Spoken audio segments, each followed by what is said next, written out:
Well, when girls want to look like pop stars, one concerned mom comments on the internet, "How do I explain less is better? And her brain and self-awareness is more powerful than outside fabricated copycat trends." Also keeping in mind the predators that are out there. "I must conquer the subject with my daughter so that she will mature into a confident adult and not misinterpret sex as beauty. I need help." Well, if your heart is echoing that plea, you're going to want to hear from our guest. Tressa Lemky has been a professional print and runway model for 30 years. Currently, she's the Nygaard Tanjay print model for Canada and the United States. Tressa lives in Winnipeg, Manitoba with her husband and, get this, 19-year-old daughter. Whoa, you're not going to believe it. She's also the founder of Beautiful Inside and Out, God's Way. Tressa, welcome so much. We're just thrilled about this. The timing of this in our culture is just bang on. And I just don't know how you can hang on for 3 decades. Nor do I some days.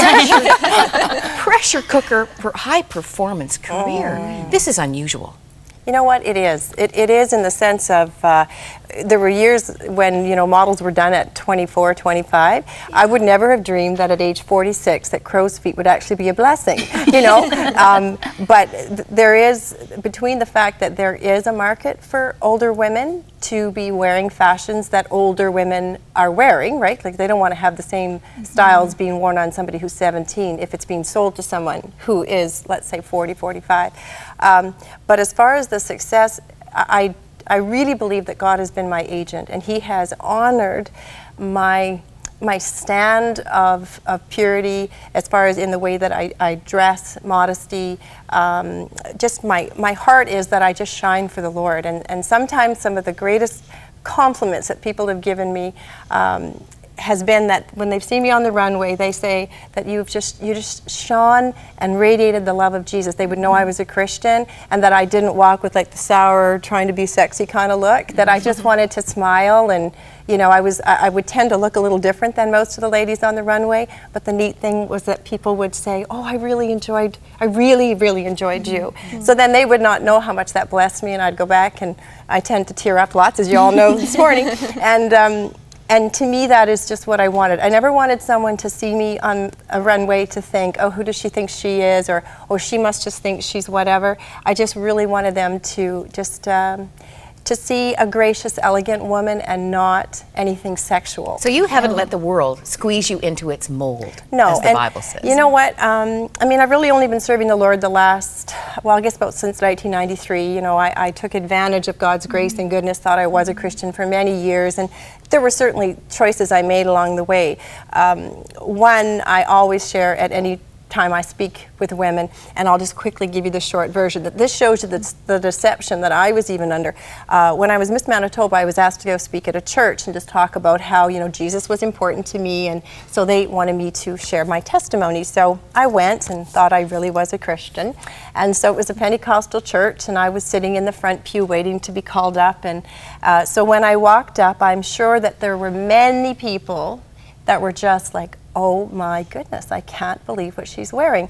And I'll get to the end comment in a minute, but there I was wearing a beautiful long skirt, but I was wearing a sequin tube top.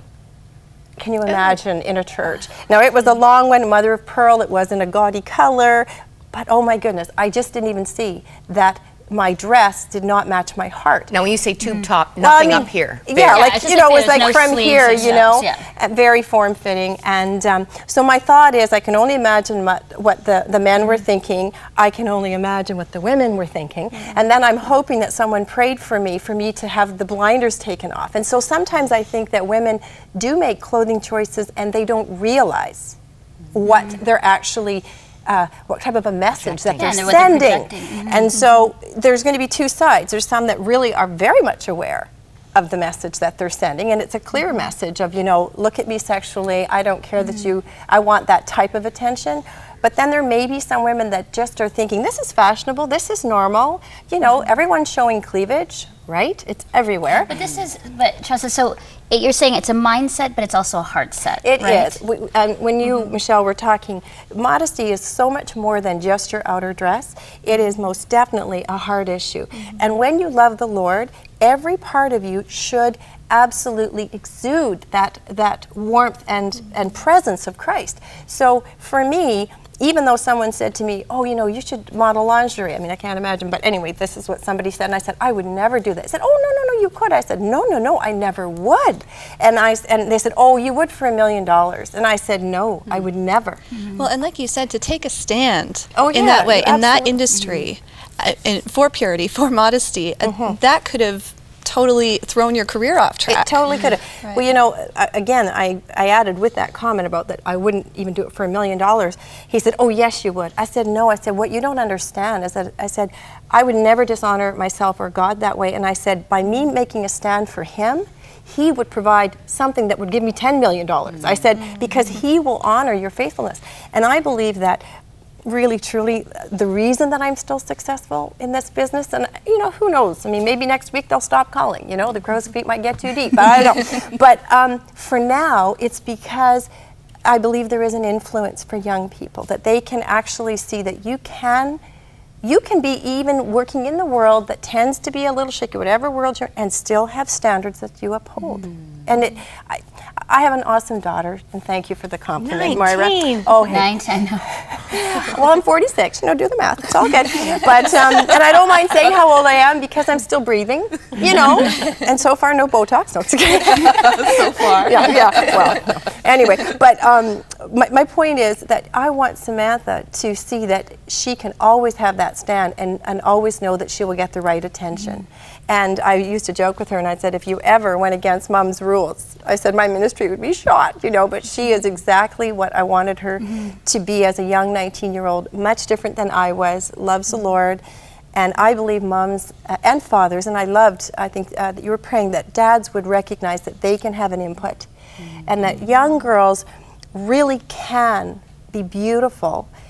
But it starts from a relationship with Jesus. It starts from realizing what God wants you to be like, and I want so much to honor him. And I don't want someone to look at the artificial airbrushed me and think that that's all that there is. But now we tend to, and we have major discussions. I know Maggie has a lot of things to say too about this, because we want to say, well, it's culture. Look at MTV, look at the access of the internet, social networking, sexting on your cell phone. I mean, there's so many things that young girls and young boys are up against. And the sexualization of our culture. What's sexy is good. You look at videos of, you know, rap videos to young teen videos. Everything is about sexualization because it brings that kind of attention. Right. So you want to blame that. Then you want to blame, well, you know, it's peer pressure. And then we say, well, it's also parents. And it's like, how's a parent kind of navigate through these like really hard, whether you're a Christian or not. This is an issue of your own daughter. Just shopping with a teenager. Yeah, shopping with a can be teen. really frustrating. What does a parent do? Because I know parents are watching going, how do we even begin? Yeah. You know, see, I mean, we could be here for hours. That's why when we do our conference next year, we're going to be addressing so many facets of this. But one thing that came to my mind as you're saying that is, first of all, it's always a choice. It's absolutely always a choice. But what you're selling determines the buyer. So, for instance, if you have a young daughter who is thinking about trying to draw the attention of some young man, if she wants a really great guy who's going to love her, honor her, respect her, not spend nights on the computer looking at pornography or, you know, go and have an affair or what have you, then she needs to be displaying herself in a way that will be attractive to a godly young man. I had dinner with some friends yesterday, and one of the boys, just an absolutely lovely 16-year-old young fellow, and I'm just seeing that he needed to be able to have women to choose from. Like, he's going to want to have some beautiful girls to choose from. Well, there's going to be very few if they're all just making choices that are just like everybody else. And you know how parents will say, oh, well, they're just teenagers, or, well, you know, that's just the way it is. No, it's not. And you need to give your daughters and women in general, so it's not just daughters, right? Because, I mean, or younger people. You have to give them an option, an alternative. Don't be the typical. What if they're having a tantrum in the middle of the mall that they want these skinny jeans and a tube top, and they want it because all their girlfriends have it, and Mom, you're not being fair, and I hate you, and then they stomp off into the mall? What